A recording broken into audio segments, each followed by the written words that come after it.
Hey students, so today we are going to discuss the topic of photosynthesis. And here are the table of the contents in which we will discuss how do plants use and change energy and identify the photosynthetic organisms. So the first slide is how do plants use and change energy. So this slide explains the basic steps of how a plant lives and grows. Okay. So the first step is the plant draws up water through its root. So water, which is you can say H2O, the plant drinks water from the ground using its roots. The leaves takes in CO2 from the air. So basically the leaves breathe in CO2 from the air. The leaves trap energy from the sunlight. The leaf basically catches energy from the sunlight. So the plant uses the energy of sunlight to turn water and carbon dioxide into sugars and oxygen. So basically, they're explaining the process of making food. Like the plant uses that sunlight energy to mix the water and carbon dioxide together, turning them into sugar and oxygen. The plant releases oxygen into the air and plant uses the sugar for growth. So the result is that the plant releases oxygen into the air for us to breathe and uses the sugar as food to grow. Okay. So look at this diagram carefully. This is the photosynthesis diagram. Like this diagram shows a picture of the exact same process which we discussed in the slide one. So think of it like a recipe map.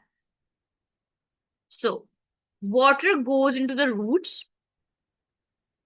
Sunlight hits the leaves to grow the plants, which is this. The plant mixes them together to create sugar and oxygen. Okay. And oxygen is sent out into the air. This. And the sugar stays behind to help the plant with growth. Okay.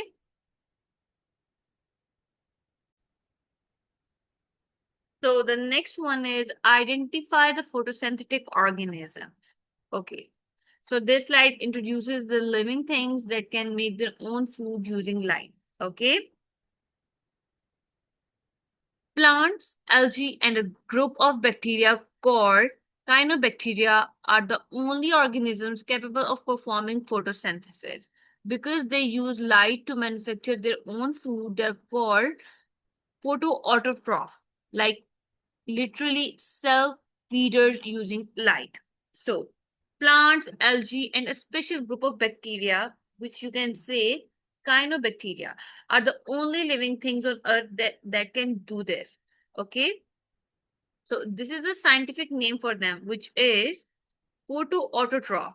Like it is literally means self feeders using light. Okay, so photosynthesizing organisms include all plants, but also phytoplankton like algae and some bacteria. So this slide shows picture of the organisms mentioned in slide 3 to prove that plants are not the only ones doing this hard work. Like it reminds us that while we see trees and flowers doing this every day, microscopic creatures like algae, which is you can say photoplankton in the water, and certain bacteria do the exact same things to stay alive.